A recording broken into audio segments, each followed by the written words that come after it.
नमस्कार बच्चों, मैं रंजन सर आपके समक्ष फिर से उपस्थित हुआ हूं और इस बार मैं CBSE pre board exam second pre board exam के पेपर लेके आया हूं जो साइंस का पेपर है।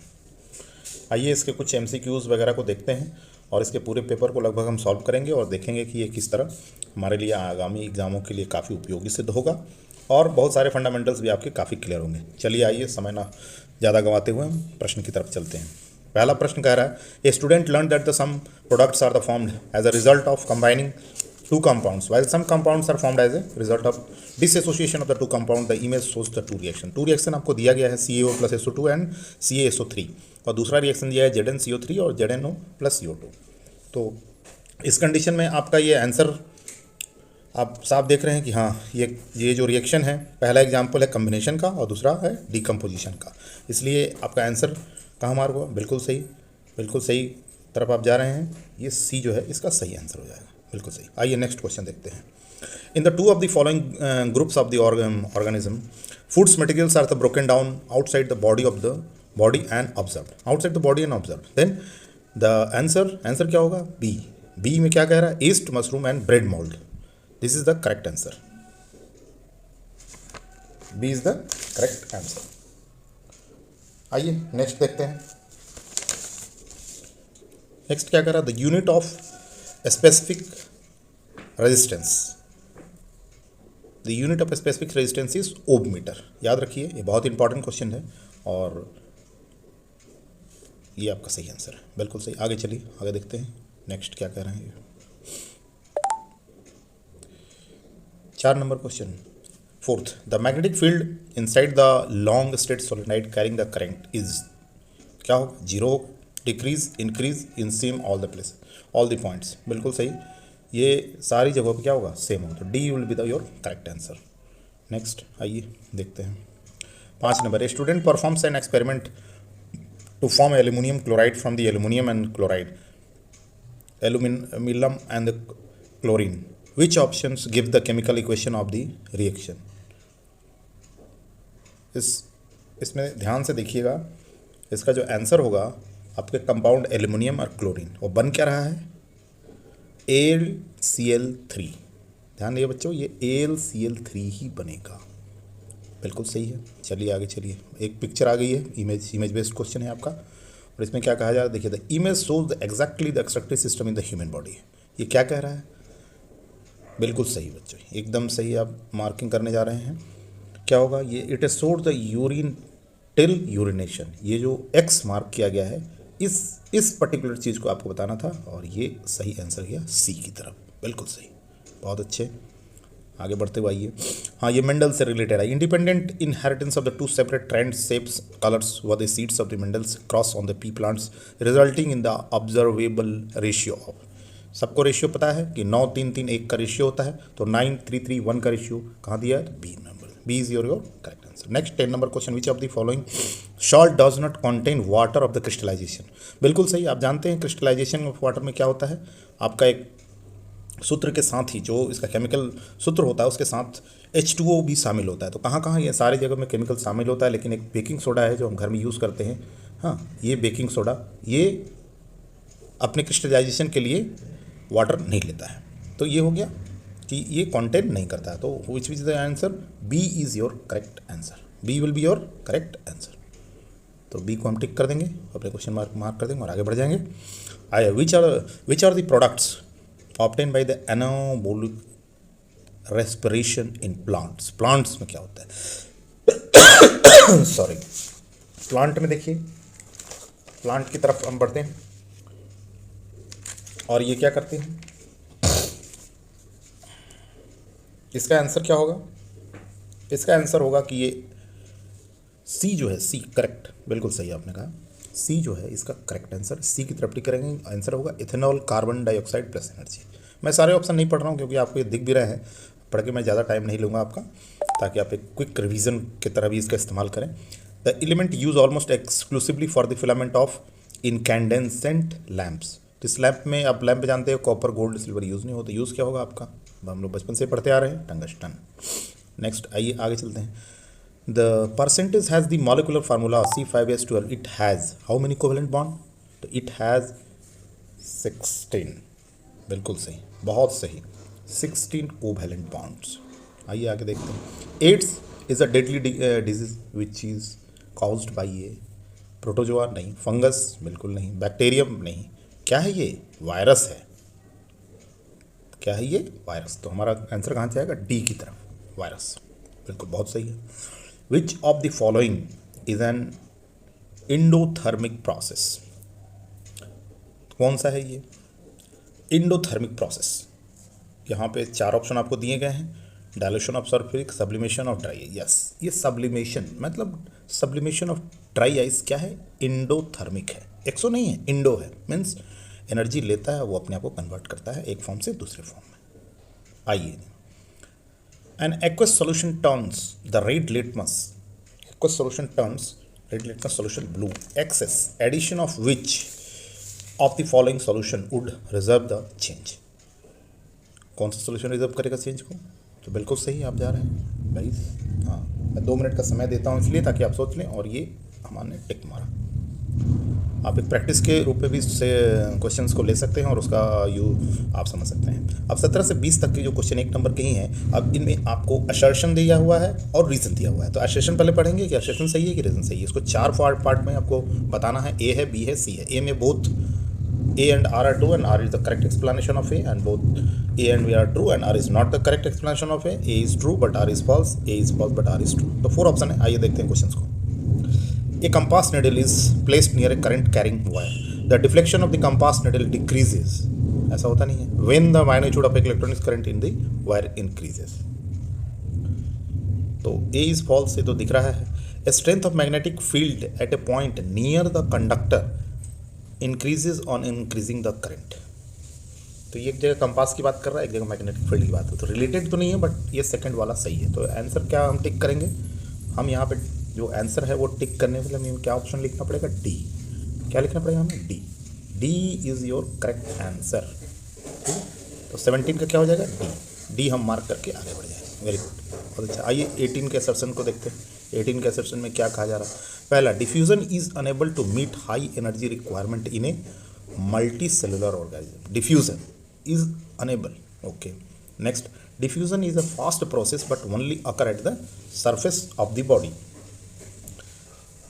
तो इसका आंसर जो है आपका ए जो है वो पहला ही सही है कि diffusion is unable to meet the high energy requirement in the multi cellular organism. यानी ये आंसर अब कहाँ की तरफ जा रहा है, सी की तरफ जा रहा है।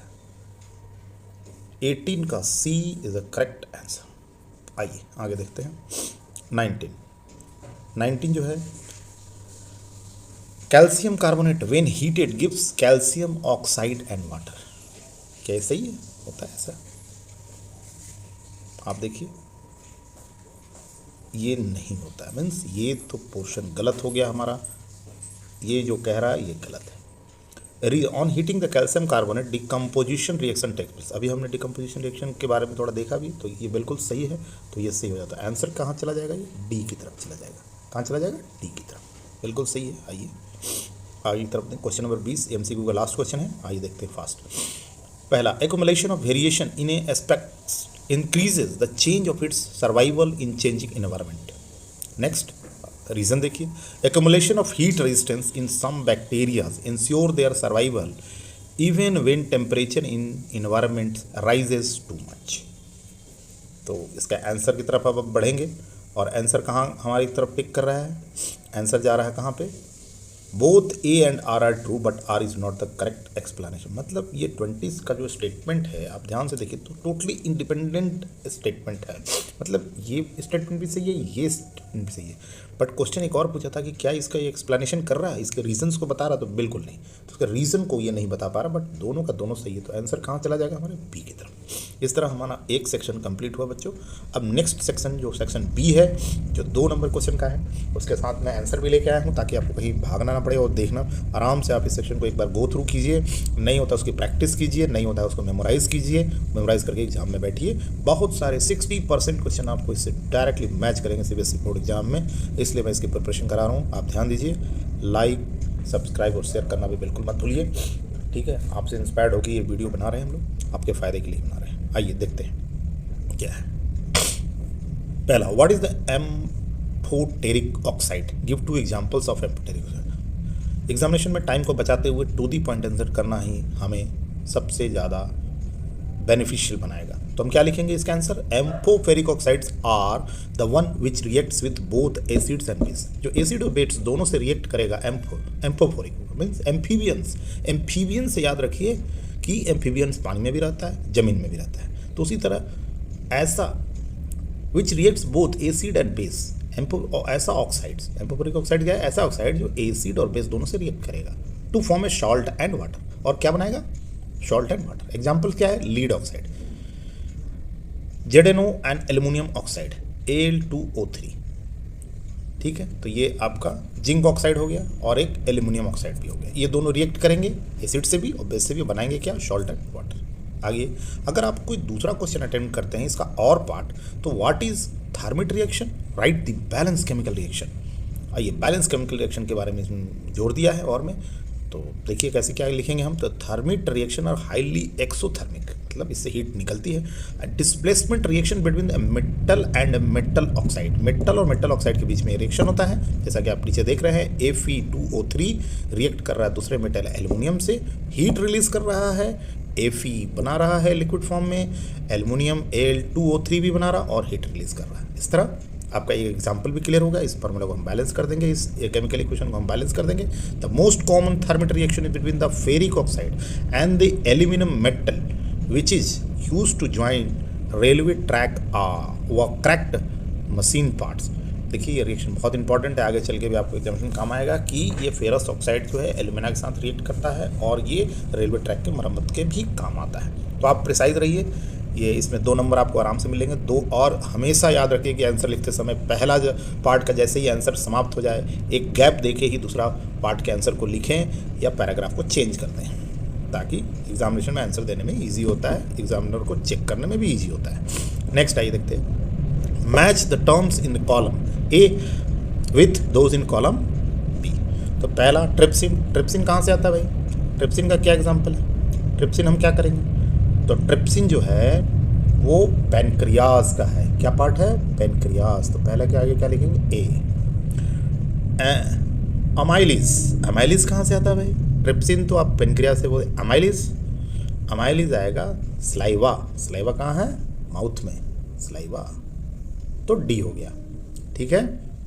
नेक्स्ट आइए 3, बाइल, बाइल जूसेस सबको पता है, बाइल जूसेस कहाँ से आएंगे भैया, लीवर से आएंगे। कहाँ से आएंगे, लीवर से, तो बी। और लास्ट क्या है, पेप्सिन, पेप्सी तो आप पीते ही हैं, बहुत ज़्यादा यूज़ में। तो पेप्सिन कहाँ से आएंगे, तो गैस्ट्रिक ग्लैंड्स, गैस्ट्रिक ग्लैंड्स, यानी कि पेप्सी जो है वो गैस्ट्रिक ग्लैंड से निकलते हैं। तो ये हो गया, इस तरह पूरा हो गया सारा आंसर और अच्छा से हम समझ भी गए। चलिए मैच कर दिए, ज़्यादा टाइम नहीं लगाइए, फटाफट एग्ज़ाम में करना है आपको, ज़्यादा ये सब लिखना नहीं है। जो नीचे आंसर मैंने जिस पैटर्न में बताया है आपको, ये पैटर्न पे बिल्कुल ध्यान देना है कि आपको ज़्यादा इन सब चीज़ों पे टाइम वेस्ट नहीं करना है, केवल इस तरह आंसर लिखना है।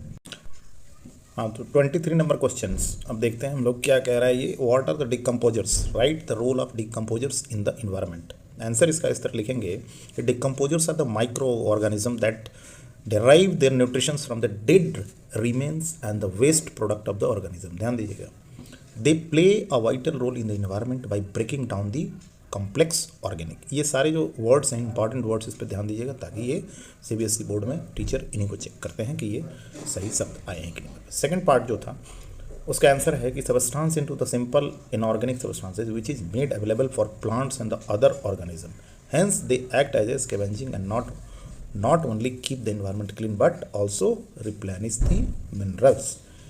इस तरह अगर आप लिखेंगे तो आपको 2 में 2 नंबर मिल जाएगा। चलिए आगे चलते हैं नेक्स्ट क्वेश्चन की तरफ। नेक्स्ट क्वेश्चन आपका ये कह रहा है 24 number, in the experiment setup to establish that one of the atmospheric gases is essential for photosynthesis in plant. Now first name the atmospheric gas which is essential for the photosynthesis, very easy question, and what is kept in the gas in the figure and why, state the difference between the plant in the pot A and pot B। After few days. तो ये book का ही question है, direct book से ही पूछा गया है। तो सबको जानता है कि पहला पार्ट का आंसर हो गया CO2। CO2 गैस इंपॉर्टेंट है फोटोसिंथेसिस के लिए। And what is kept in the glass, तो KOH in order to deprive the plants in of CO2। Okay. And third part का आंसर है कि after a few days the plant in the pot A को थोड़ा capital underline करके लिखेंगे हम, will turn yellow and may whiter due to absence of nourishment. वहाँ nourishment नहीं हुआ इसलिए वाइट पड़ जाएगा। The plant of pot B will however remains healthy and green. ठीक है, पॉइंट बी में क्या होगा, वो हेल्दी और ग्रीन बना रहेगा। तो इस तरह ये आंसर हो गया और इससे ज़्यादा नहीं लिखना है। देख रहे हैं आप पार्ट आंसर मैंने इसलिए मार्किंग स्कीम भी साथ में दी है ताकि आपको पता चलता रहे कि किस तरह नंबर दिए जाते हैं एग्जामिनेशन में। आइए नेक्स्ट क्वेश्चन को देखते हैं। इसमें और का भी क्वेश्चन है। पहला क्वेश्चन देते हैं, study the diagram given below and answer the question that follow it's. First, which defects of vision is represented in this case, give reason for your answer. And second part है, what could be the two causes of the defect। तो पहले का answer देख लेते हैं। पहला तो ये भैया देखते ही लग रहा है कि क्या है ये, hypermetropia as the image is formed beyond the retina.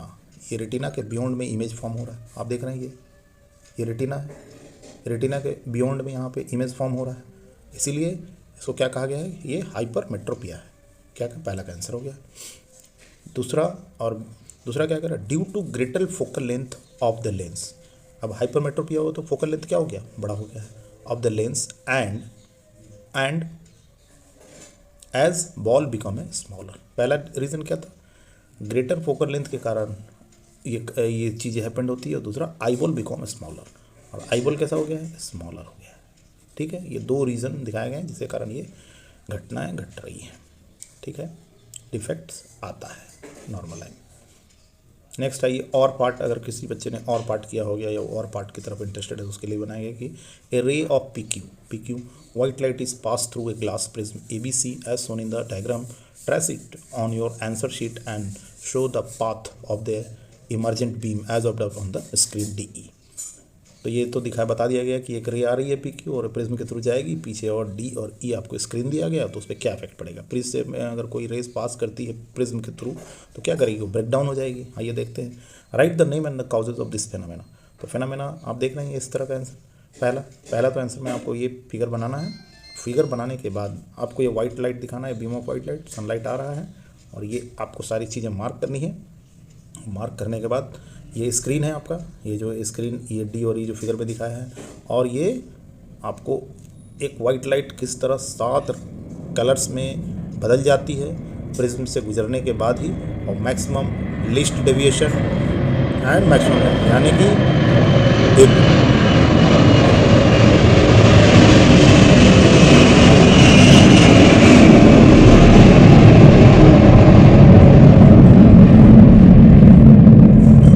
कि अब ये थोड़ा साउंड हो रहा था, तो ये यानी कि ये जो कलर है, वाइट कलर है, ये कितने रंग कलर में बदल जाएगा, 7 कलर्स में बदल जाएगा। और 7 कलर्स का नाम जानते हैं, वेबसियोर। नीचे की तरफ से चलेंगे VIBGYOR, ओके। और इस तरह सारे कलर का नाम लिख देंगे एग्जाम में, और ये पार्ट हमारा एक कंप्लीट हो जाएगा। अब आइए नेक्स्ट पार्ट की तरफ देखते हैं। सेकंड पार्ट में क्या है, ये फेनोमेना क्यों हुआ था, क्या रीज़न था इसका होने का, हुआ तो क्यों हुआ। तो इसका आंसर है कि the phenomena of the splitting up of the white light into the constituent colours is called the dispersion of light. Dispersion of light is caused due to the different constituent color of the light after the different refractive indices to the material of the prism. Prism के material के कारण ये happened हुआ, और कौन सी घटना हुई, dispersion of light हुई, ओके। और इससे 7 कलर बन गए, और ये 7 कलर कहाँ दिखाई दिए, आपके स्क्रीन पे। स्क्रीन का नाम क्या था, DE। तो ये पिक्चर में आप बना दीजिएगा। लास्ट पार्ट इसका, the formation of rainbow is caused by the dispersion of the white sunlight into its constituent colour. तो ये नेचुरल में भी हम देखें, नेचर में भी देखते हैं, जब बारिश होती है तो इस तरह का चीज़ें हमें देखने को मिलती है, इंद्रधनुष, और यहाँ पे भी हमें स्क्रीन पर इंद्रधनुष कलर देखने को मिल रहा है। तो आप ब्रेक डाउन भी देख रहे हैं कि किस तरह नंबर आपको मिलेगा।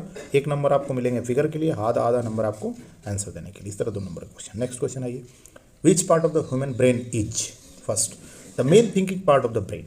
Next question, responsible for maintaining the posture and the balance of the body. 2 part हो गया। फर्स्ट पार्ट का आंसर देखिए, फोर ब्रेन मेन पार्ट है, which includes the cerebrum, olfactory lobes and the diencephalon is the main thinking part of the brain. अगर आपको इतना नहीं पता है तो आप फोर ब्रेन जरूर लिखिए, ये बहुत इंपॉर्टेंट है। नेक्स्ट आइए, रिस्पॉन्सिबल कौन है आपके बॉडी पोस्चर और को बैलेंस बनाने के लिए? तो cerebral part of the human brain is responsible for maintaining the posture and the balance of the body. इस तरह ये दो पार्ट हो गया और एक एक नंबर आपको मिल जाएगा। अब नेक्स्ट पार्ट की तरफ बढ़ते हैं जो 27 से 33 नंबर का शॉर्ट आंसर क्वेश्चन कवर करेगा और ये सेक्शन सी है। ठीक है, आइए देखते हैं। The role of the following human digestive system. Role बताना है, पहला डाइजेस्टिव एंजाइम्स का, हाइड्रोक्लोरिक एसिड का एंड विलीज का। और पार्ट भी है इसका, पहले हम मेन को देखते हैं फिर और पार्ट की तरफ आएंगे।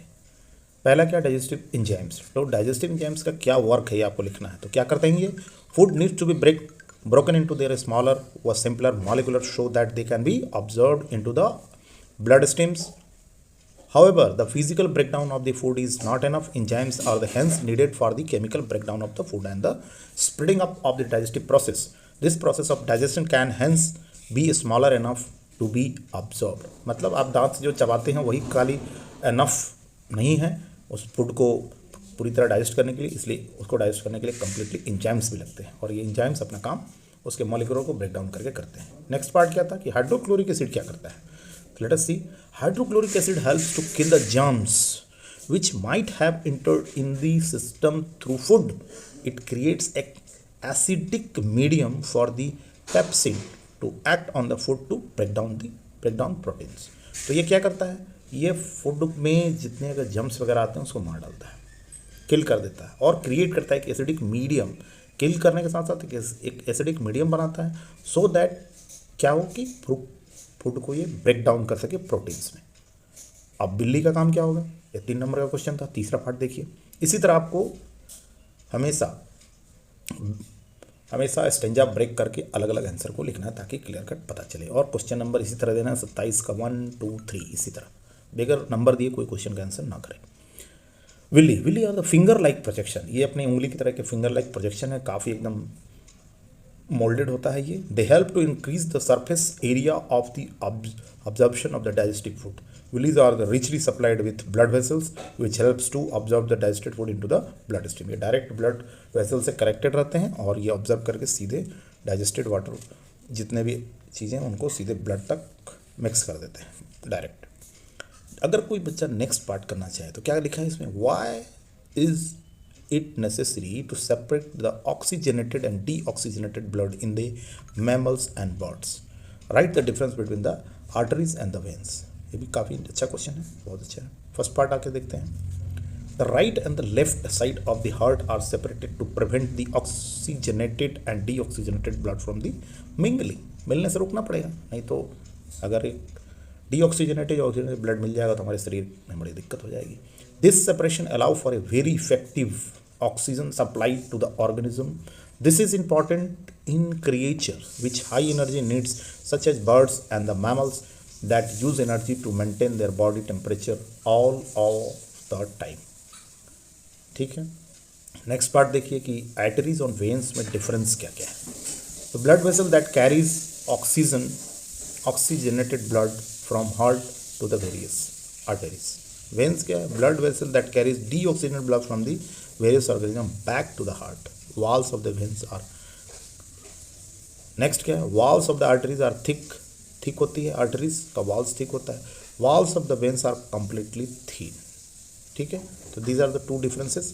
ब्रेकडाउन देखिए, 2 पॉइंट आपने लिखा 2 नंबर और एक उसके एक्सप्लेनेशन किया 1 नंबर, इस तरह आपको 3 नंबर मिल जाएंगे। नेक्स्ट क्वेश्चन है 28. A white powder is added while baking breads and the cakes to make them soft and the fluffy. Write the name of the powder, name its main ingredients, explain the functions of each ingredient, write the chemical reaction taking place when the powder is heated during the baking. तो clear cut है, आप ये सबको पता भी है क्या होता है इसमें। आइए देखते हैं बेकिंग पाउडर। बेकिंग पाउडर क्या है, बेकिंग पाउडर जो है it consist of the sodium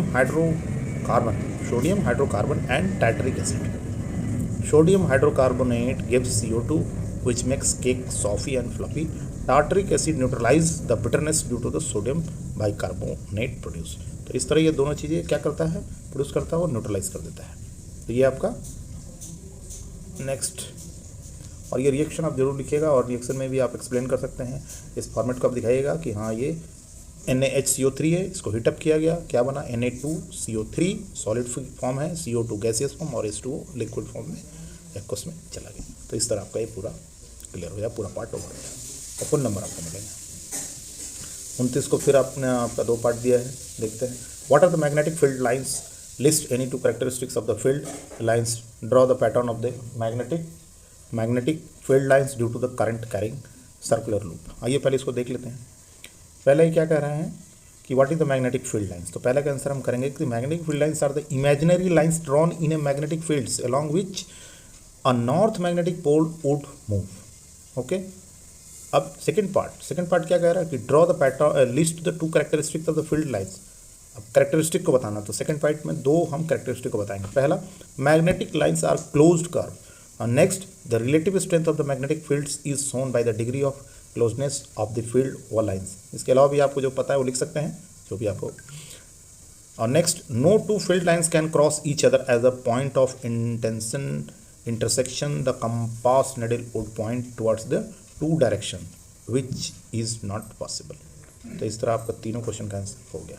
और आपको ये जो फिगर मैंने यहाँ बनाया है, इस फिगर की प्रैक्टिस थोड़ी कर लेनी है कि हाँ ये मैग्नेट है और मैग्नेट किस तरह अपने पोल की तरफ ये चीज़ों को, ये नॉर्थ पोल, ये साउथ पोल दिखा रहा है और किस तरह ये अरेंज हो रहे हैं चीज़ें। ठीक, इसको 1-2 बार प्रैक्टिस कीजिए और फिर एक्सप्लेन कीजिएगा। अगर कोई और पार्ट को टच करता है या उसकी तरफ जाता है तो what is the short circuiting, state 1 factor व condition that can lead to it, name a device in the household that act as a safety measures for it, state the principle of its working. काफ़ी अच्छा question है, घरेलू life का ही है। आइए देखते हैं। शॉर्ट सर्किटिंग क्या होता है? When electric circuit offers a very low resistance to the flow of the current through it, it is current increases heavily and the circuit is said to be short circuited. It occurs when live wire touches the neutral wire. It happens due to the damage in the insulation of the power lines। अगर कहीं का resistance जो है बहुत ज़ोरों से allow नहीं करता उसके थ्रू पास होने के, तो वहाँ पे वो वायर क्या हो जाता है, शॉर्ट सर्किट हो जाता है। सेफ्टी मेंटेनेंस क्या करेंगे, सेफ्टी क्या लेंगे?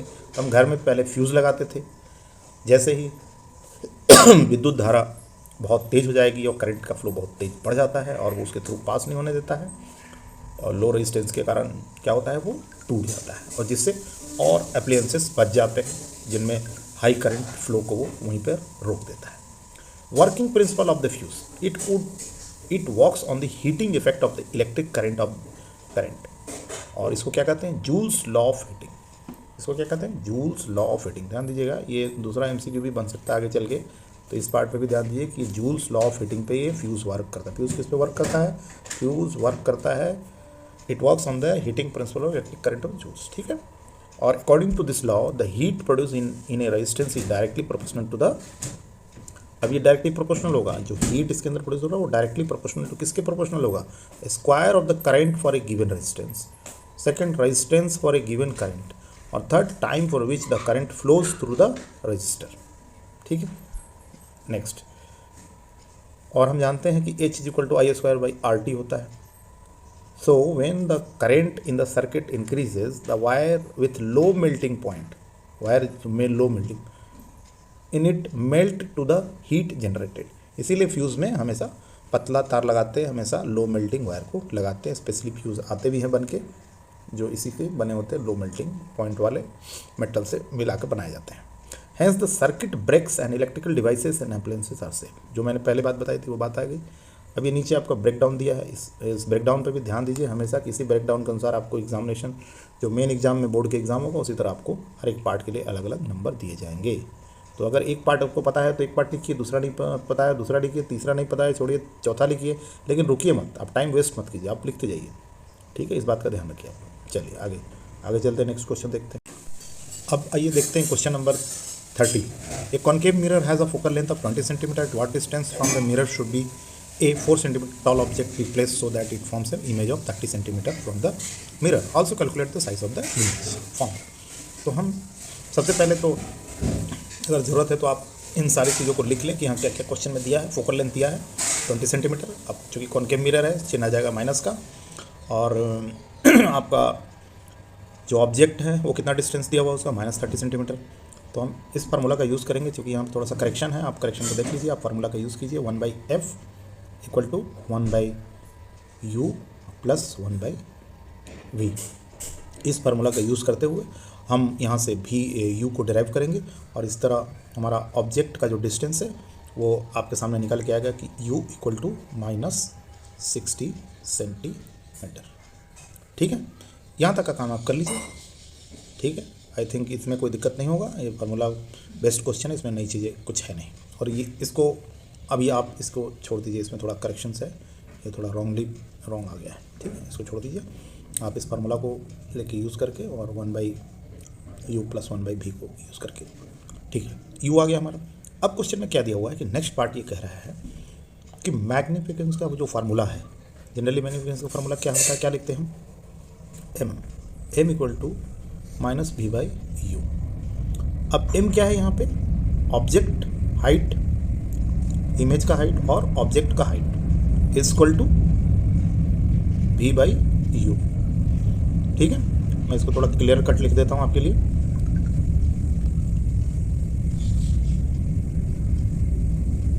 Equal to v/u। ठीक है, तो ये ऑलरेडी आपको इसकी वैल्यू निकल गया आपके पास, ये वैल्यू ऑलरेडी गिवन है। और क्या गिवन है आपका, हाइट। ये हाइट ऑलरेडी इस क्वेश्चन में दिया हुआ है 4 सेंटीमीटर।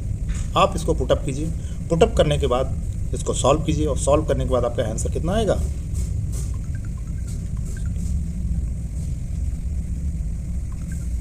2 सेंटीमीटर। ठीक है, इस तरह आप कह सकते हैं कि the size of the image कितना है, 2 सेंटीमीटर का है। ठीक है, आप सबने समझ लिया होगा। और अच्छी तरह इसमें थोड़ा जो करेक्शन है इसकी तरफ ना ध्यान देते हुए अभी जो मैंने बताया उसको पॉज करके आप आराम से देख सकते हैं। इसमें थोड़ा करेक्शंस है। ठीक है, आप इसको फॉलो मत कीजिए, हाँ ये सारी चीज़ें फॉलो मत कीजिए, इसमें थोड़ा करेक्शंस है। जो मैंने अभी बताया उसको फॉलो करते हुए बनाइए, सॉल्व कीजिए, आपका आंसर आपको सामने आ जाएगा। ठीक है, चलिए आगे की तरफ बढ़ते हैं। Next question 31. You might have noted that when the copper powder is heated in a china dish, the surface of the copper powder becomes coated with a black color substances. First कह रहा है कि how has this black colored substance formed? Next, what is the black substance? Write the chemical equation of the reaction that take place.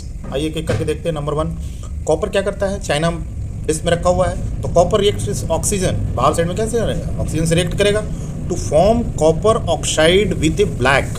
Oxide बनाया तो black आ जाएगा उसमें। The oxidation of copper take place, oxidised हो गया, oxygen के साथ मिल गया तो ऑक्सीडेशन हो गया, ये कैसा बनेगा, कलर में ब्लैक। नेक्स्ट आइए, what is the black substance, ये अपने आप पहले में आंसर हो चुका है, क्या है ये, कॉपर ऑक्साइड है। नेक्स्ट क्या है, write the chemical equation of the reaction that take place. तो एक रिएक्शन लिखने के बाद सारे क्वेश्चन का आंसर अपने आप आ जाएगा। कॉपर प्लस ऑक्सीजन के साथ ये कंबाइंड हुआ, क्या बनाया, CuO। ठीक है, क्वेश्चन को बैलेंस कर देंगे, तीनों पार्ट के लिए आपको एक एक नंबर दिए जाएंगे, इसलिए आप आराम से इसको कर सकते हैं। इसमें कोई ज़्यादा चीज़ें नहीं लिखी गई हैं, बट इस इक्वेशन पर ध्यान दीजिए। अगर आपने इक्वेशन याद रखा है तो सारी चीज़ें आप आसानी से कर ले जाएंगे। नेक्स्ट आइए 32 number, define the following terms. Definition लिखना है आपको, power of lens, principal focus of a spherical mirror. ध्यान दीजिए कि क्वेश्चन में बहुत अच्छा क्वेश्चन है ये आपको स्फेरिकल मिरर दिया है, यानी कोई भी मिरर जो है वो किसका पार्ट होता है, एक स्फेरिकल मिरर के द्वारा ही कोई मिरर बन सकता है, चाहे वो कॉनकेव हो कॉन्वेक्स हो। ठीक है, तो इस पर ध्यान दीजिएगा। आगे सेकंड पार्ट इसका देखते हैं। Concave mirror of a focal length of 10 centimetre can produce a magnified real as well as a virtual image of a object placed in the front of it. Draw a ray diagram to justify this statement. और next में हम उसको justify करेंगे रे diagram खींच के। तो पहला पार्ट को देखते हैं, पहला पार्ट क्या कह रहा है, आइए। फर्स्ट पार्ट कह रहा है power. Power is a degree of convergence or divergence of light rays achieved by a lens. It is defined as a reciprocal of its focal length. तो इसको पावर को कैसे दिखाते हैं, P इक्वल टू क्या होता है, 1/f, और इसका SI यूनिट क्या होता है, डाइऑप्टर। SI यूनिट क्या होता है पावर का, डाइऑप्टर। ठीक है, लेंस के केस में। नेक्स्ट आइए, principal focus of a spherical mirror. Principal focus incident ray parallel to principal axis after reflection, ठीक है, आफ्टर रिफ्लेक्शन आइदर कन्वर्ज व as appear to diverge from a fixed point. ये होता है case जब mirror concave हो और convex हो, तो एक कन्वर्जिंग भी है और एक क्या होता है अपेयर्ड, हम उसको पीछे की तरफ खींच के लेके आते हैं कि हाँ ये यहाँ पे मैच कर रहा होगा, अपेयर, इसलिए अपेयर टू डाइवर्ज लिखा है from a fix point on a principal axis known as a principal focus of the spherical mirror. ये आपको बुक में भी मिल जाएगा, बट मैं थोड़ा आपको समझाने के लिए इन्फेसिस देके बता रहा हूँ आपको। आइए नेक्स्ट पार्ट देखते हैं, इसका क्या था। Convergent mirror, focal length 10 centimetre. एक कन्वर्जेंट मिरर है, कॉन्केव मिरर है और focal length of 10 centimetre can produce a magnified real as well as virtual image of an object. एक रियल इमेज कैसे फॉर्म होता है, तो आगे देखिए ये 10 सेंटीमीटर के पास ये रखा हुआ है ऑब्जेक्ट, और यहाँ एक ऑब्जेक्ट है ये आप देख रहे हैं, और ये रे यहाँ से निकली और सीधे इस प्रिंसिपल एक्सिस के पैरेलल में मिरर से टकराती है और फोकस से होती हुई चली जाती है। एक दूसरी रे आती है जो सीधे ये टकरा रही है और ठीक इसी लाइन से वापस चली जाती है। इन दोनों के जो कटान बिंदु हैं, जहाँ ये दोनों एक दूसरे को कट करते हैं, वहीं पे इमेज बनता है। और ये इमेज कैसा है, तो ये इमेज कहाँ बड़ा भी है, इन्वर्टेड है, रियल है, ठीक है। अब इसी चीज़ को आके देखें कि वर्चुअली कब बनेगा ये, यानी ये क्लियर हो गया कि जब भी ऑब्जेक्ट फोकस और सेंटर ऑफ कर्वेचर के बीच रखा जाएगा तो रियल बनेगा। अब ऑब्जेक्ट को हम पोल और फोकस के बीच में रख देते हैं, तब ये कैसा इमेज बनता है। यहाँ से एक रे गई जो सीधी रे आई सेंटर ऑफ कर्वेचर से, सेंटर ऑफ कर्वेचर के थ्रू ये रे जा रही है और ये सेंटर ऑफ कर्वेचर से वापस चली गई। नेक्स्ट रे जो आती है वो ऑब्जेक्ट से आई फॉल कर रही है और पोल से टकरा के सीधे सेम एंगल पर रिफ्लेक्ट कर जा रही है। मीन्स ये दोनों लाइंस कहीं पे मैच नहीं हुआ, तब हम इसको क्या करते हैं, स्ट्रेट डॉटेड लाइन से इसको मैच करते हैं, और ये पॉइंट पे जहाँ पे ये मैच करता है वहाँ पे ये वर्चुअल इमेज को फॉर्म करता है। और यहाँ पे कौन सा पॉइंट है, ए, तो ए को परपेंडिकुलर डालेंगे किस पे, एक्सिस पे, एक्सिस पे परपेंडिकुलर डालेंगे तो ये यहाँ बी डैश पे कट करता है। तो इमेज का साइज कैसा हो गया, इमेज तो वर्चुअल है, बिग है, इरेक्ट है, तो ये प्रॉपर्टी हो गई इरेक्ट, ठीक है। तो इस तरह ये दोनों क्वेश्चन आप आसानी से कर ले जाएंगे, ठीक है। आइए नेक्स्ट क्वेश्चन की तरफ करते हैं, इसका तीनों पार्ट हो गया, हाँ तीनों पार्ट इसका कंप्लीट हो गया। ये देखते हैं नेक्स्ट क्वेश्चन। नेक्स्ट क्वेश्चन कह रहा है energy flow of food chain is always unidirectional, justify this statement, explain how the pesticides enter a food chain and subsequently get in our body. तो इसके आंसर को देखिए, ये तो सबको पता ही है। The energy flow through the different steps in the food chain is a unidirection. Already आप जानते हैं कि फूड चैन जो है एक पिरामिड की तरह फ्लो में चलता है, ठीक है। ये इस तरह पिरामिड की तरह चलता जाता है और हर एक लेयर में अगर यहाँ पे आपने 100% चीज़ों को कंज्यूम किया है तो नेक्स्ट लेवल में केवल और केवल 10% ये ट्रांसफ़र होता जाता है। तो इस तरह ये आगे की तरफ बढ़ता हुआ चला जाता है। आइए इसके पार्ट को देखें कि the energy captured by the autotrophs does not revert back to the solar input and it parts the herbivorous that is moved progressively through the various trophic levels. Thus the energy flow from the sun through the producer to omnivorous is a single direction only. इसको थोड़ा सा समझ सकते हैं कि ये सन है और ये नीचे हमारा एनर्जी पिरामिड है। यहाँ पे ये ग्रास वगैरह है, ग्रास को काऊ चरती है, काऊ को फिर कोई और खा जाता है, उसको फिर और खाया। इस तरह एनर्जी लेवल यूनी डायरेक्शनल में बढ़ते जाता है, कभी भी ये रिवर्स की तरफ नहीं आता है, ठीक है।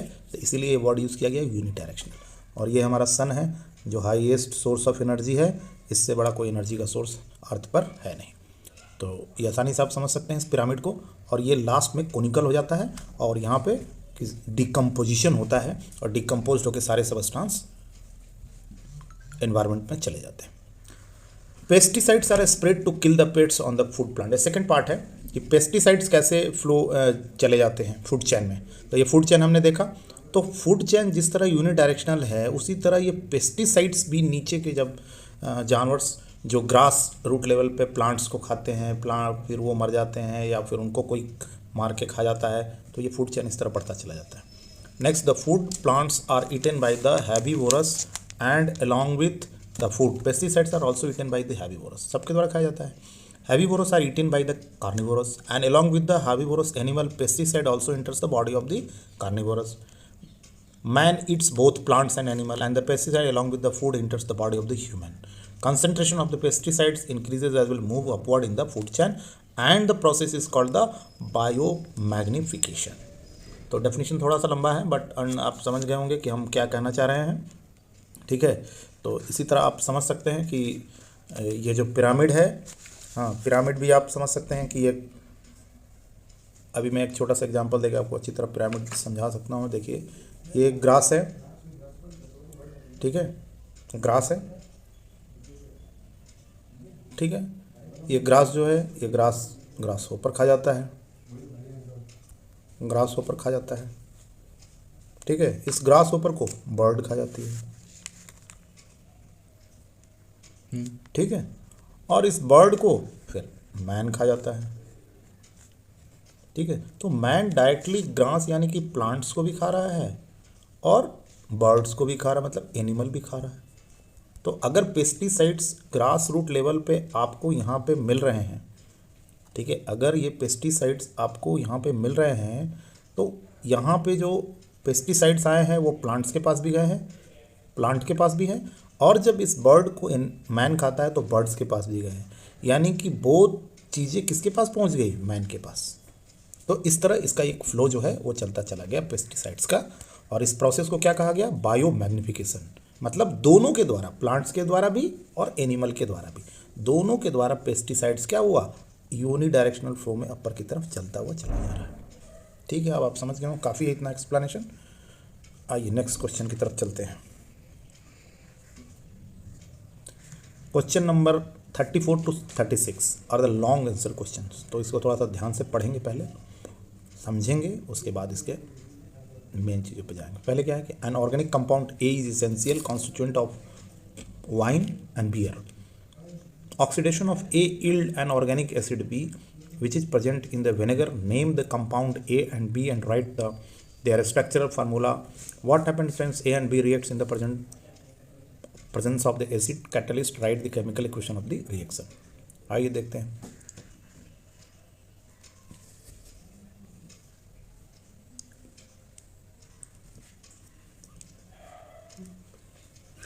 A is ethanol. A यहाँ पे क्या है, एथेनॉल है। C2H5OH which is essential constituent of wine, आप वाइन पे देखे होंगे, एंड बियर, वाइन और बियर में ये सेम चीज़ यूज होता है। B is a acidic acid CH3COOH which is present in A vinegar. Vinegar जो हमारे घर में यूज होता है। तो आइए CH3CH2OH प्लस O2, अगर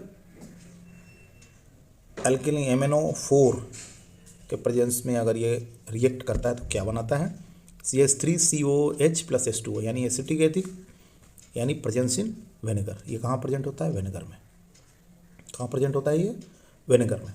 ऑलरेडी हमने बताया कि ये विनेगर में प्रेजेंट होता है, ठीक है। और ये प्रेजेंट होता है वाइन में। तो जब ये वाइन वाला रिएक्ट करता है ऑक्सीजन के साथ इन द प्रेजेंस ऑफ एल्केनिल KMnO4, तब ये क्या बनाता है, एसिटिक एसिड, और H2O रिलीज करता है, ठीक है। आगे देखते हैं। When A and B reacts in the presence of acid catalyst, अब acid catalyst ethyl ethanoate is formed, तब क्या फॉर्म होगा, इथाइल इथेनोएट। क्या फार्मूला है, देखिए CH3COOH ये ऊपर प्लस C2H5OH, और ये रिएक्ट जब करता है तो क्या बनाता है, CH3COO C2H3 और H2O, यानी कि इथाइल इथियोनेट बनाता है, और H2O, ठीक है, इन the presence of concentrated H2SO4। आपको दिखाई दे रहा होगा, H2SO4 के प्रेजेंस में ये रिएक्शन होता है। ये H2SO4 और ये दोनों इन द प्रेजेंस ऑफ, आपको लिखना बहुत ज़रूरी है, तब ये रिएक्शन कंप्लीट होगा। यहाँ तो बहुत सारा चीज़ अब हमको दिखाया गया कि हाँ ये लिक्विड है, ये लिक्विड है, ये भी लिक्विड फॉर्म करता है, ये भी लिक्विड फॉर्म करता है, ठीक है। तो इस तरह, ठीक है, क्लियर हो गया ये सब। ये पार्ट आई थिंक पूरा हो गया। राइट द केमिकल इक्वेशन भी लिखा गया, हमने लिख दिया, और बी और ए और बी। अगर कोई बच्चा और पार्ट को अटेम्प्ट करता है तो क्या होगा, उसमें देखते हैं। What is meant by the homologous series of the carbon compound, पहला question. Write the general formula of the alkaline and alkenes, okay. First part देखिए क्या है, तो होमोलोगस सीरीज क्या है, a series of carbon compounds in which the same function group substitutes the hydrogens on a carbon chain is called a homologous series. There is a difference of CH2 in the molecular formula of two nearest compound of the homologous series. Each such series has same general molecular formula and has a general scientific name. There is a difference of 14 unified mass in the molecular masses of two nearest compound of the series. ठीक है, okay. इसका next part क्या था, next part देखते हैं। Next part था कि right the general formula of alkenes and alkynes. तो ये फार्मूला है आपका अल्कीन्स और अल्काइंस, ये फार्मूला जनरल फार्मूला है CnH2n। आप इस पे कार्बन के n जो है नंबर ऑफ कार्बन्स आप पुट कीजिए और नेक्स्ट कितने अल्काइंस बनेंगे वो निकल के आ जाएगा। सेम वे अल्किन्स हो जाएगा और अल्काइंस का भी क्या है CnH2n-2। इसमें -2 है मेन, आपको ध्यान रखना है, और यहाँ पे माइनस नहीं है, ठीक है। तो ये जनरल फार्मूला है, याद करना ही सही है इसको, इसका कोई अल्टरनेट नहीं है, आप याद कर लीजिए इसको, और इसको एप्लीकेशन बहुत जगह आएगा आपको फार्मूला के फॉर्मेशन में। अब नेक्स्ट क्वेश्चन कह रहे हैं draw the structure of first member of each series to show the bonding between the two carbon atoms. और सेकेंड क्वेश्चन कह रहा है which two of the following compound could belong to the same homologous series. C2H6O2, C2H6O, C3H12, CH4O। ठीक है, आइए देखते हैं इसका पावर का वो क्या है, यूनिट क्या दिया है, ये एम्पियर, ये तो लिखा है, सही है ना। हाँ तो आई का तो एम्पियर ही होता है, सही है, उसका आंसर सब सही है, प्रोसीजर ही गलत है। यहाँ पे फॉर्मूला भी सही लगा V इक्वल टू आई है, लेकिन R इक्वल टू वी आई कैसे लिख दिया, जब V इक्वल टू आई है तो R इक्वल टू वी आई कैसे हो सकता है, वो गलती से लिख दिया। तो R equal to V by I लिखा होगा, V 220 है, वो 18.8 हमने ऊपर निकाल लिया तो ये आ जाएगा 12.1।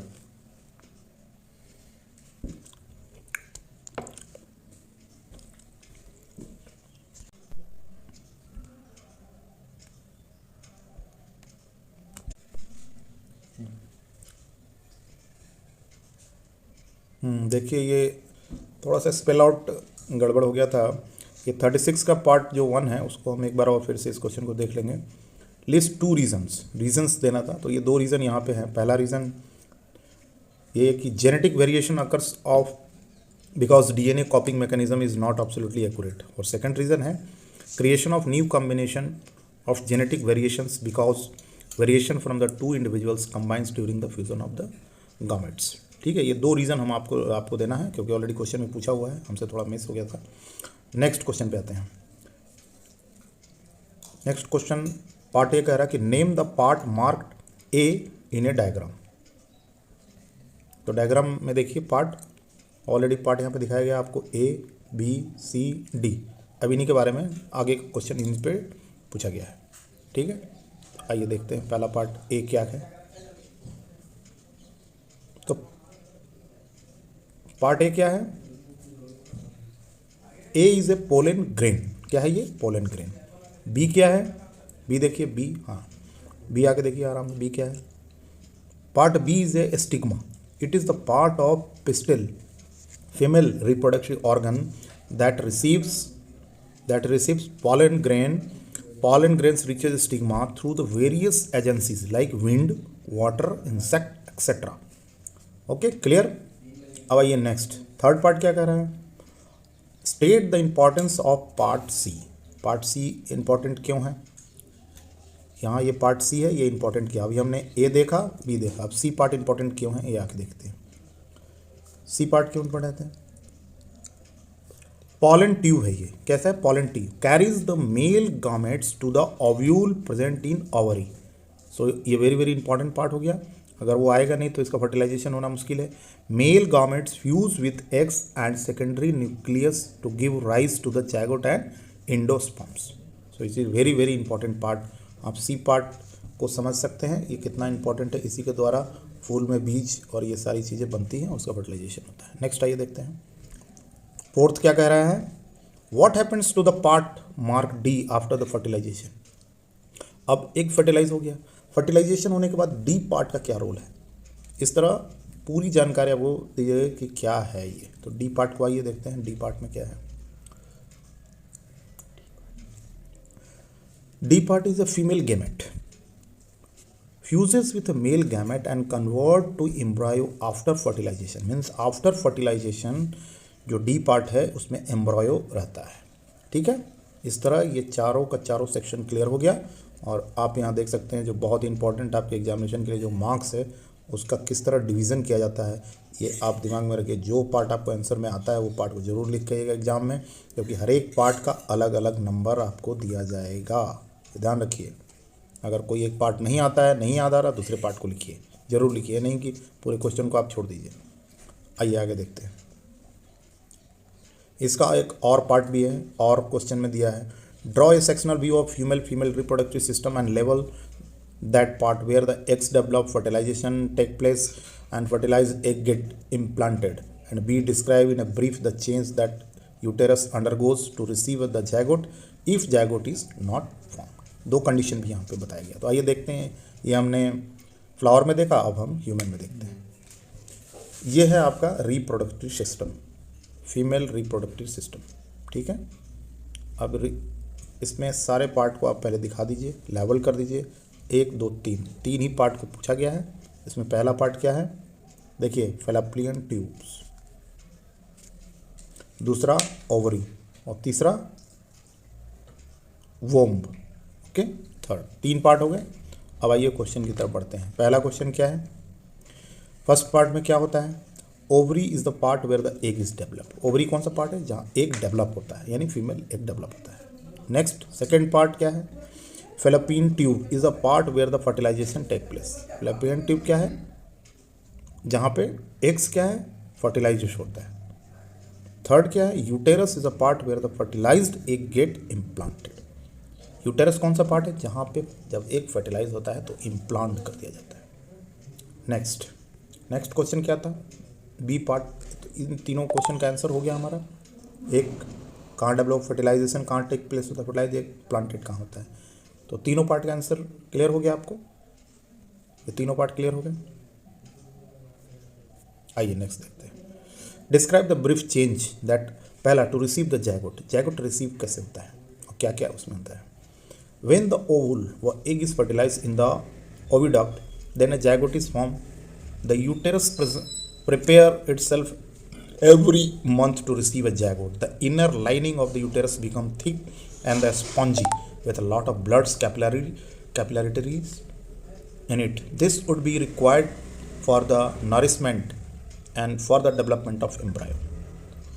अब अगर नहीं हुआ रिसीव तब क्या होगा, if a sperm is not available at the time of ovulation, अगर ये स्पर्म नहीं मिला उसे तब क्या होगा, then fertilisation of ovule does not take place. Clear है, सिंस द ओवुल व egg is not fertilise, so the thick and the soft uterus linings having lot of blood capillaries in it is not required। ठीक है, अगर नहीं form हुआ तो वो lot of bloods ये वो सब नहीं चाहिए। अब क्या करेंगे, the unfertilised ovule dies within a day and uterus lining also break down and the removal of the inner thick and the soft lining of the uterus along with the blood vessels in the form of vaginal bleeding is called the menstrual flow or the menstruation। तो इस तरह ये menstruation take place होगा और सारा जो unutilise blood होगा वो बाहर निकल जाएगा। ठीक है, तो ये दोनों केस में आप समझ गए कि एक जब आएगा स्पर्म्स मिलेगा उसको तो किस तरह एक फर्टिलाइज करेगा, और नहीं मिलेगा तब क्या करेगा, कहाँ पे एक स्पर्म होता है, कहाँ पे जायगोट आता है, ये सारे प्रश्न का आंसर मिल गया। हर एक को पार्ट वाइज करके लिखिए, नंबरिंग आपको ज़रूर देना है एग्ज़ाम में। ये जो नंबर हैं ये आपको ज़रूर लिखना है, ये नंबर पे ही एग्जामिनर को चेक करने में इजी होगा और वो आपको नंबर देगा। ये नहीं कि नंबर दिए बिना आप आंसर लिखते चले जाएं, कौन सा आंसर किसका है, गैप नहीं दें आंसर लिखते समय। क्लैरिटी मेंटेन करना बहुत ज़रूरी है। एज ए साइंस स्टूडेंट एक आर्टिस्ट भी बनना बहुत ज़रूरी है। आइए नेक्स्ट केस स्टडी को देखते हैं। 37 The metal in the middle of the cavity series, such as the iron, zinc, lead, copper, etc., are moderately reactive. They usually present as a sulfide and carbohydrate in nature. It is easier to obtain a metal from the oxide as compared to sulfide and carbonates. Therefore, prior to the reduction, the metal sulfides and the carbonates must be converted into the metal oxide. The sulfide ores are converted into oxide by heating strongly in the presence of the excess air. This process is known as roasting. ठीक है. The carbonates ores are changed into oxide by heating strongly in a limited air. This process is known as the calcination. Then question arises, what is calcination? Give a suitable example for the process roasting. And what is the process of converting metal oxide to metal? Give the complete reaction when the manganese dioxide is heated with the aluminium powder. आइए case study को देखें। पहला था what is calcination. तो calcination है क्या? तो इसमें carbohydrate ores carbonate ores are changed. किस में चेंज करेंगे? कार्बोनेट्स ओर्स आर चेंज्ड, ठीक है, into oxide by heating strongly. बोला है स्ट्रांगली हीट करने इन ए लिमिटेड एयर। जब लिमिटेड एयर में इसको हीटअप करेंगे तो ये क्या होगा? कार्बोनेट्स किस में चेंज हो जाएंगे? ऑक्साइड्स में। This process is called a calcination. ठीक है, क्लियर हो गया। नेक्स्ट क्वेश्चन क्या था? Give a suitable example for the process of roasting. Roasting का एग्जांपल क्या है? Zn प्लस, हाँ, तो दूसरा केस स्टडी क्या कह रहा था? Give a suitable example for the process of roasting. Roasting आपको यहाँ पे दिया हुआ है, the suitable ores are converted into the oxide by heating strongly in the presence of. ठीक है, आइए इसको एग्जांपल के थ्रू देखते हैं। यहाँ पे एक मेटल है, मेटल जो है ZnS जिंक सल्फाइड, उसको ऑक्सीजन के प्रेजेंस में हीट किया जा रहा है। पहले वाले प्रोसेस में लिमिटेड में था, अभी नेक्स्ट वाले में एक्सेस ऑफ ऑक्सीजन में इसको हीट किया गया, और हीट करने से क्या बना? Zinc oxide plus SO2 gas. ठीक है, इस तरह ये कंप्लीट हुआ। नेक्स्ट आइए third, what is the process of converting metal oxide to metal. Metal oxide से मेटल कैसे कन्वर्ट करेंगे? तो पहला है, the metal oxides are reduce to corresponding metal by simply using a suitable reducing agent such as coke व carbon. तो carbon add करके उसके साथ बर्न करेंगे तब ये मेटल में कन्वर्ट हो जाएगा। ठीक है, नेक्स्ट आइए देखते हैं। Give the complete reaction when the manganese oxide is heated with aluminium powder. तो मैग्नीज ऑक्साइड MnO2 एल्यूमिना आयल के साथ हीटअप हुआ, क्या बनाया? Mn मैग्नीज प्लस Al2O3, और उसके साथ हीट भी रिलीज कर दिया। ठीक है, तो आइए इस तरह ये केस स्टडी 37 एक पार्ट कंप्लीट हो गया। अब नेक्स्ट की तरफ बढ़ते हैं। आई थिंक ये बायोलॉजी से रिलेटेड होगा। ये ओरिजिनल हेल्प टू से individual similar in design but, हाँ, ये जेनेटिक्स से है रिलेटेड। आइए देखते हैं इसको। Depending upon the variation, okay. आइए पढ़ते हैं पहले, फिर पता चलेगा कहाँ से क्या है ये। Creation of diversity over the succeeding generation, the original organism at the top will give rise to say two individuals similar in the body design, but this subtle differences each of them in turns will give rise to two individuals in the next generation. Each of 4 individuals in the bottom row will be different from the such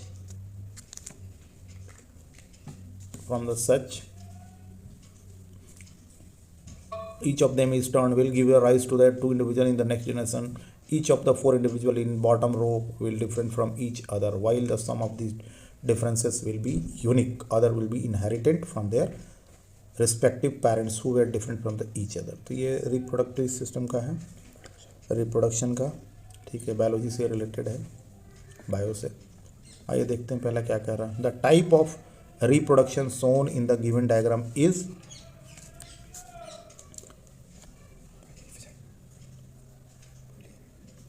as क्या होगा? Binary fusion, यानी सी जो है आपका correct answer हो जाएगा। ठीक है, थोड़ा कलर बदल लेते हैं ताकि आपको आराम से दिखाई दे। तो ये हो गया आपका बाइनरी फ्यूजन। ठीक है, नेक्स्ट आइए, नेक्स्ट देखते हैं। अभी ठीक है, आपको दिखाई दे रहा होगा।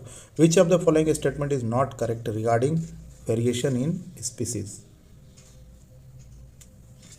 तो इसका आंसर हो जाएगा आपका लास्ट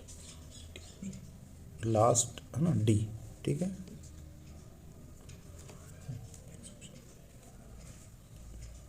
नेक्स्ट है each generation is slightly different from the previous one. Main reason for this is क्या है, a, inaccuracy during the DNA copy. DNA ही मेन हमारा होता है जो सारी चीज़ों को कॉपी करके नेक्स्ट जनरेशन को देता है। इसका और पार्ट को देखिए, these subtle differences accumulated over the generation and leads to evolution. Okay, यानी कि B is the correct answer. आइए चलिए case study number 3, last question है इसका, देखते हैं। A transparent material bound by the two surfaces physics से related है, of which one or both surfaces are spherical forms a lens. This means that a lens is bounded by at least one spherical surfaces. In such lenses the other surfaces would be plane. Means ये कह रहा है कि अगर spherical surfaces होगा तो वो दो स्पेयर से मिलकर बना होता है, यानी कि अगर किसी भी लेंस की अगर कल्पना की जाए तो वो इस तरह दो स्पेयर से मिलकर बनता है। इसी पार्ट को हम क्या कहते हैं, लेंस कहते हैं। ये जो पार्ट है हमारा ये क्या कहलाता है, लेंस। ठीक है, और इसको क्या, ये लेंस में have two spherical surfaces bulging outward, such lenses are called double convex lens. इसको यहाँ पे क्या कहा गया है, इसको हमको जनरली कहना चाहिए कि डबल कन्वेक्स लेंस है। ठीक है, it is simply called a convex lens. Double ना कहा गया, it is a thicker at the middle at compare to the edges. Convex lenses converges light rays as shown in figure 1a. Hence the convex lenses are also called converging lenses. Similarly, a double concave lens is bounded by two spherical surfaces curved inward. It is thicker at the edge than the middle. Such lenses diverge light rays as shown in figure 1b. Such lenses are also called the divergent lens. A double concave lens is simply called a concave lens. ठीक है, आइए देखते हैं। तो ये जो आपको figure में दिखाई दे रहा है ये कौन सा लेंस है, double convex lens. Okay, next ये जो फिगर आप देख रहे हैं क्या है, डबल कॉन्केव लेंस। क्यों, ये थिकर है, एजेज, इसका एजेज कैसा है, पतला है, और ये थिक है, तो ये भी एक डिफरेंस है। और साइज में भी, और इसके कन्वर्जेंट और डाइवर्जेंट इसकी प्रॉपर्टी भी डिफर करती है। ठीक है, ये देखिए ये लाइनिंग्स चल रही है और ये किस पॉइंट पे आके कन्वर्ज कर रही है। ये पैरेलल लाइन आई लाइट लेंस के थ्रू पास की, it is converge, again converge, तो ये कन्वर्जिंग पॉइंट है। नाउ एक रे सेम आया, लेंस बदल दिया गया है। कौन सा लेंस है, डाइवर्जेंट लेंस यानी concave lens, double concave lens. Now rays are going divergent. So clear हो गया इसकी प्रॉपर्टी। अब आइए देखते हैं next. A lens works on the principle of, किस पे काम करता है, बी। आंसर क्या हो जाएगा आपका, रिफ्रैक्शन ऑफ लाइट। ठीक है, next. A lens has a focal length of +50 centimetre. The lens is, ये +50 सेंटीमीटर में क्या हो सकता है, ये आइदर ये बाई कॉन्वेक्स लेंस होगा या प्लेनो कॉन्वेक्स लेंस होगा। ठीक है, ऑलरेडी ये दिया हुआ है, आप पढ़िए ना वैसे, तो B is a correct answer. Okay, next आइए, which type of image is formed by a concave lens for an object placed in front of it. तो आप देख ही रहे हैं, इसका आंसर हो जाएगा ए। ठीक है, अब हम इसको ए की तरफ मार्क करेंगे, A is a right answer, virtual और डायमिनिश्ड इन साइज। नेक्स्ट, और में है, an object is placed at a distance of 40 centimetre from a lens and its real and inverted image is formed on the other side of lens at a distance of 40 centimetre from the lens. The focal length of the given lens is +20 centimetre. आप इसको आराम से निकालिए, सी is a correct answer. ठीक है, इस तरह इस चैप्टर का पूरा रिवीजन हमने कर दिया। तो इस पेपर का क्वेश्चन पेपर जो आया था आपका एग्ज़ाम प्री बोर्ड 2 में जो आया, सारा क्वेश्चन का हमने रिवीजन आपको दिखाया और एक अच्छा व्यू दिया, आपको समझने में आसानी होगी। इसलिए हमारे वीडियो को देखिए, रोक के पॉज करके देखिए, प्रश्न को समझिए, दोबारा सुनिए और चैनल को लाइक कीजिए, शेयर कीजिए, सब्सक्राइब कीजिए, ताकि आगे भी वीडियो हम इस तरह बना के लेके आएंगे और आपके बोर्ड के एग्ज़ाम में आपको अच्छे नंबर दिलाने का हमारा पूरा प्रयास रहेगा। आप भी थोड़ा हमारे साथ प्रयास कीजिए। बहुत बहुत धन्यवाद।